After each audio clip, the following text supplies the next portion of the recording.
Dito tayo nag-start hanggang sa makarating tayo dito sa Vigan. Yan. Calle Crisologo. Kaya lang may panibagong tulay ito. Ito yun. Yan. Tapos yung dating tulay, yun o. Pero inanod. Ayun na mga kapatid. Ilocos Sur. Bye-bye na tayo ng Ilocos Sur. Hello mga kapatid. Once again, Elimotour, ang inyong lingkod. Welcome sa ating day 3 sa ating North Loop using our Kia Pride. So gising na yung mga kasama ko. Ayan, masisilip na natin si. Okay. So, nagre-ready na kami. We're preparing now to leave from this place, Vigan City. And pauwi na tayo. Diretso tayo ng San Nicolas this day. And I hope na makayanan na naman natin, no? Kasi napagod talaga tayo sa maghapon na biyahe natin. So shout out pala sa dalawa na nagtanong kung vlogger ba daw tayo. So yes, nagtatry tayo vlog-vlogan. Alright, I hope you will subscribe my YouTube channel, you will like this video, and watch this video hanggang sa matapos mga kapatid. At malaman nyo yung mga detalye, kung magkano yung nagastos natin, magkano yung naigas natin. So far so good. So sa day 1 natin hanggang day 2, dalawang beses pa lang tayo nag full tank.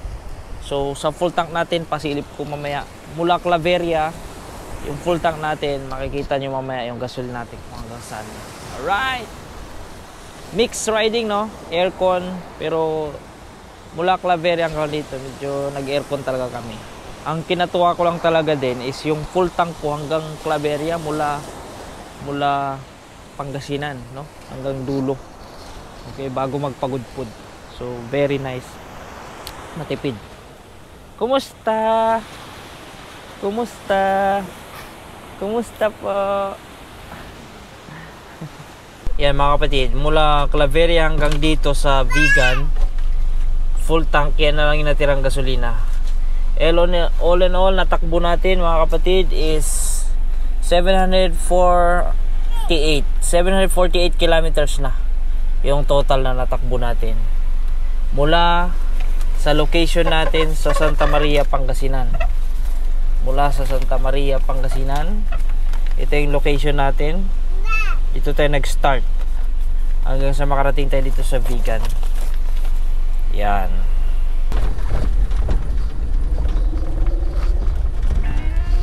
Pasok na tayo sa mga kalye-kalye. Ito na yung kalye ko. Sulok ko.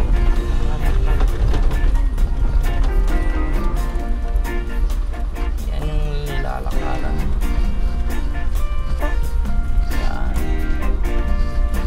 Lalakad ka dyan. Picture.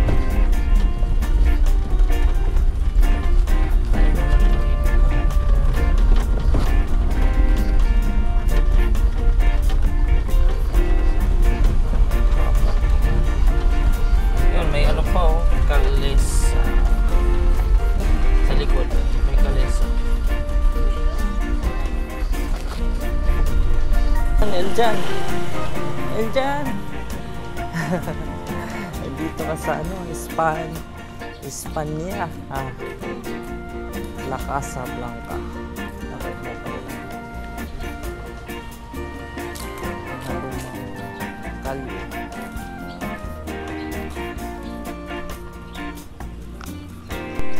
Calle Crisologo. Ayan na. Calle Crisologo.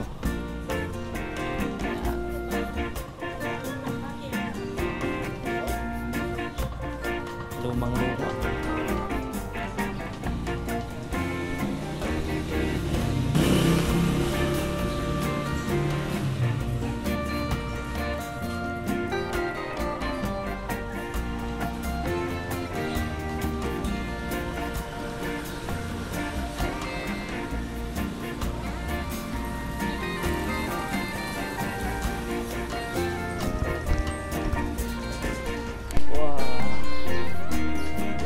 konti lang tao kasi umaga mga kapatid.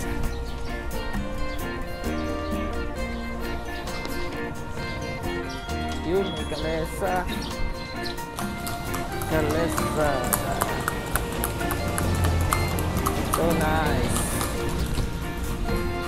Owner. Ang ganda ng sidecar. So nice. Yung bintana. Bakal. Oh, pinapalawang na mga kapatid sa Katagalan. Quirino Boulevard. Palabas na tayo ng Vegan City. I mean, dito sa ano, mga luma. Mga makalumang lugar. Palabas na tayo mga kapatid. Alright, we're approaching na dito sa tulay na ito. Kaya lang, wala na yung old bridge dito mga kapatid. Wala na yung old bridge. Inanod na nung nakaraang nung nakaraang bagyo lang. Dati mga kapatid, diretso yan, diretso itong highway na ito, diretso doon kasi nandun yung tulay. Ngayon, ayan, diretso yun doon supposedly. Kaya lang may panibagong tulay ito. Ito yun. Yan. Tapos yung dating tulay, yun o, pero inanod. Yan, inanod na yung dati, yung dalawang span. So natira na lang magkabilaan, dalawang span.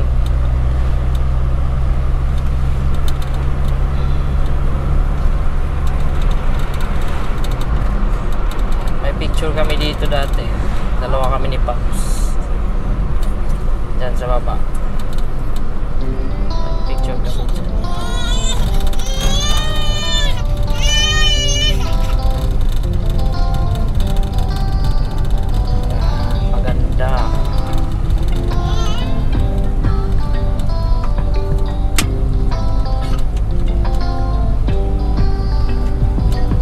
Paakyat, paliko-liko.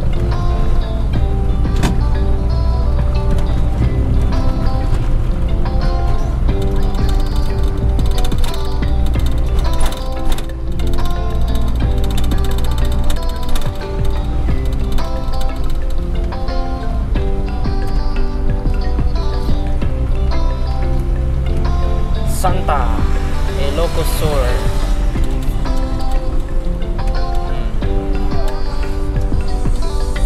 No helmet, no travel policy pag kayo ay nakamotor. Wow, dagat. Parang ngayon lang nakita ng dagat.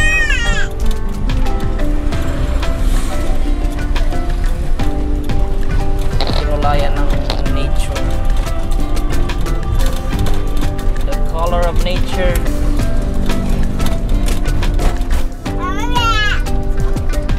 Mountainous areas with the sea. With the seas. The sea. Wah, bangking. Wah, bangking kung nakamotor ah. Ganda ng karagatan. Ano siya, mapayapa ang dagat ngayon. Samantalang dun sa norte kahapon maulan. Sa Pagudpud, Cagayan, papuntang Pagudpud.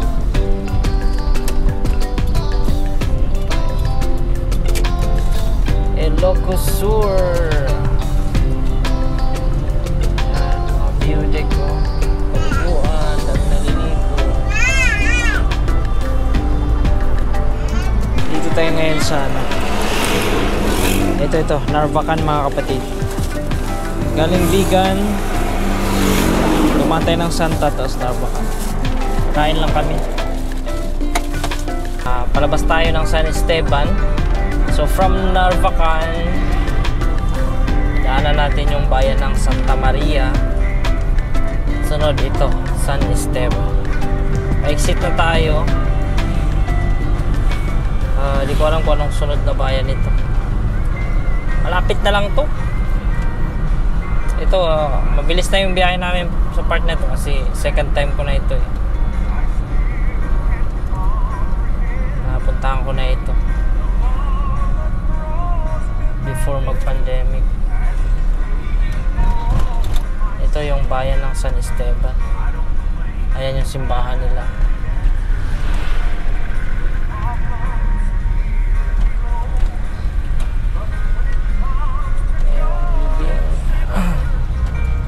Governor Jerry Singson. Kikita mo yung mga canopy rito, pangalan ni Gov. Mga ano rin din sila ito, mga lumang bahay din.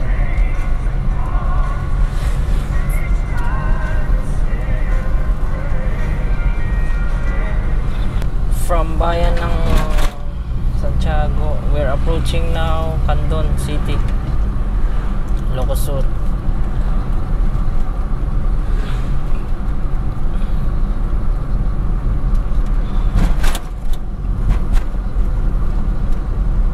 As of 9:18 in the morning. Saglit lang natin marating ang Pangasinan nito. After ng Candon, hindi magtatagal, nasa La Union na. La Union, Pangasinan na. Makabalik na tayo. 4 kilometers na lang. Candon City na.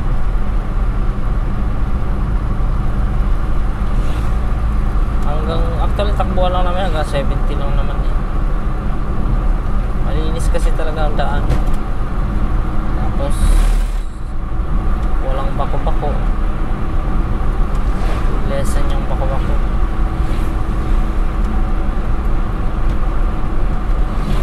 Ayan na mga kapatid, nag-bypass na tayo.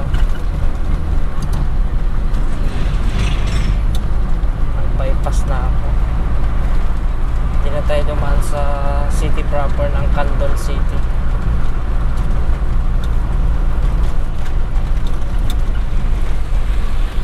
Baka may stock tayo dun eh, maraming sakyan. Medyo tanghali na kasi. Gapang ka lang. Gapang. Ayan ko muna.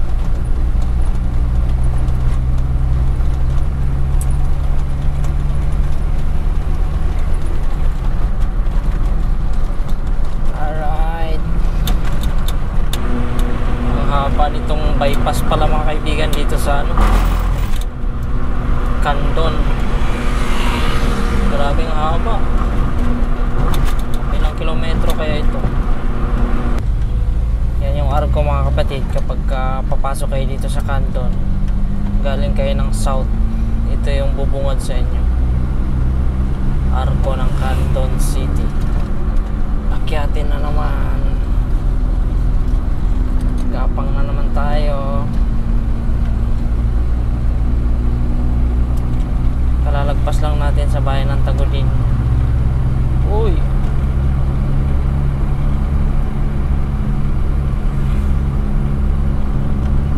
Trishera.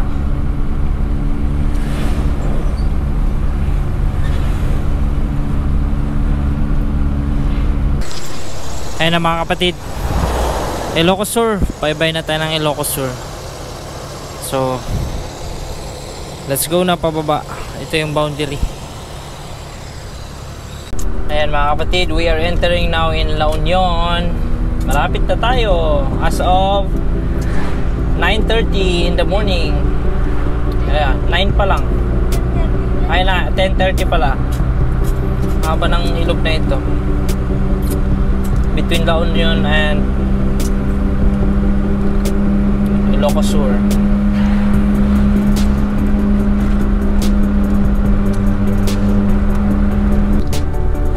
La Union, here we are.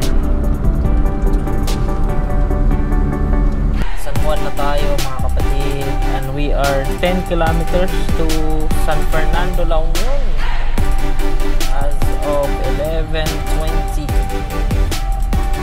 Divert tayo mga kapatid. Diversion ito. Naalala ko dito, nagpupuring kami dito dati.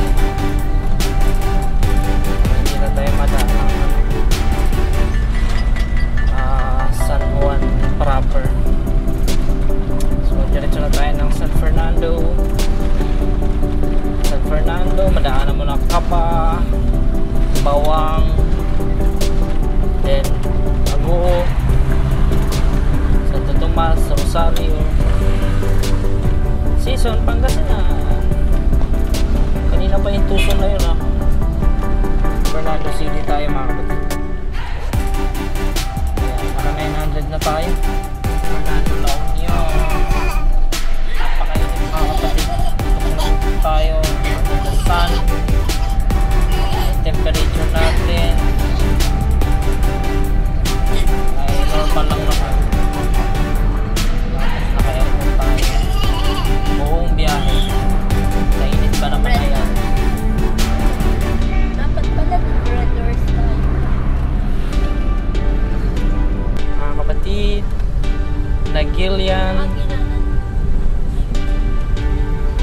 Yung paano kanina kaliwa, yun yung akyat ng Baguio, bayan ng Gilian yata. Ano ba tawag nila?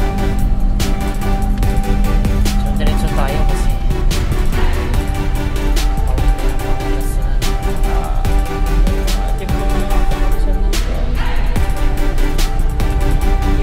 nakalabas din tayo sa Bawang. Namin dyan ang traffic. Kaba! Kaba! Kaba na tayo, mga kapatid. Kasunod dito, Aguo na. Then next, wala na. Nakauwi na tayo. Ito na tayo sa Aguo, mga kapatid. At kalalampas lang natin dun sa may kanto. Pag left, pag ganyan, ay papuntang Baguio. So diretso ulit tayo kasi ito MacArthur Highway ito hanggang Pangasinan. Ayan, hanap na lang kami ulit ng kainan dito kasi it's quarter to 12 na, mga kapatid. Quarter to 1 na. So 12:45 na in the afternoon. We're leaving now in Aguo. Ito yung arko ng Aguo.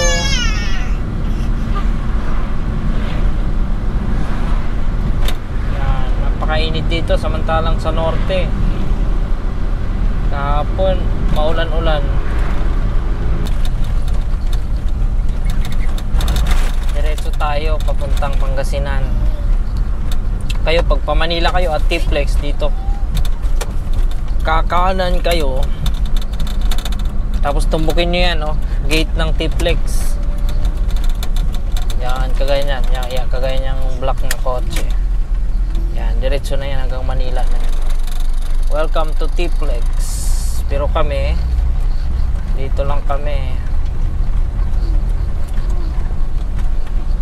Nagpartas nga talaga dito Tas nga talaga.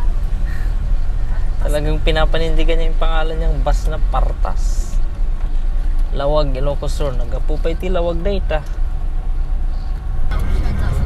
We're leaving, what do you call this, La Union, and welcome to Pangasinan. Welcome home to my province. Oh, what happened? Overheat? Nissan? Oh my goodness. Yahoo! We're crossing the bridge connecting Pangasinan province and La Union province. Mga kapatid, binalunan na po ito at tayo po ay kakaliwa going to Santa Maria.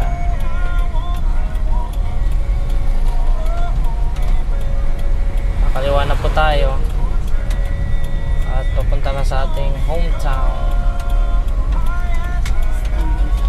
Santa Maria, Pangasinan.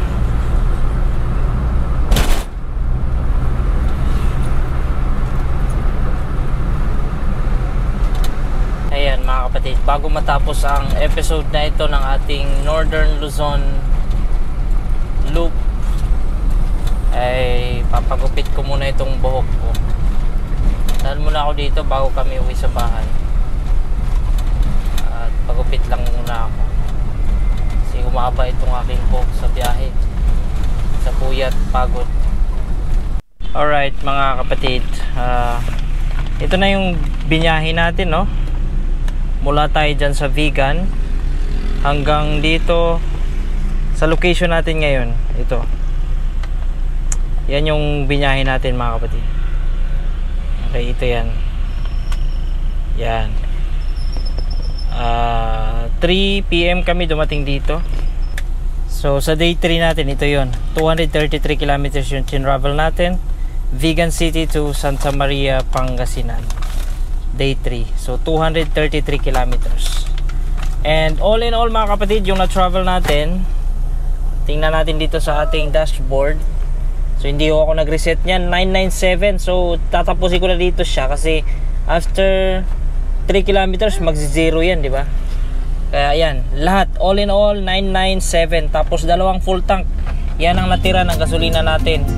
Kunting-kunti na lang yan mga kapatid. So sakto yung dalawang full tank. So 35 liters naman yung bawat full tank. So sabihin na natin 70 kasi yan mga nasa 7 liters pa yan eh. Estimation ko dyan kasi siyempre kilala ko naman yung sasakyan ko. So siguro nasa 70, sabihin na natin 70 liters or 65 liters yung nagamit natin mga kapatid. Sa buong North Loop natin, sa kilometers na natakbo natin, 997. So ayan, nakapagpagupit na rin ako bago tayo tuluyang umuwi na talaga. So thank you for watching this video. Please like this video and panoorin nyo po yung day 1, day 2 at saka itong day 3 ng ating vlog. So ito po yung kabuuan ng episode natin sa ating North Luzon Loop gamit itong Kia Pride CD5. So thank you Eli Motor, ang inyong travel master.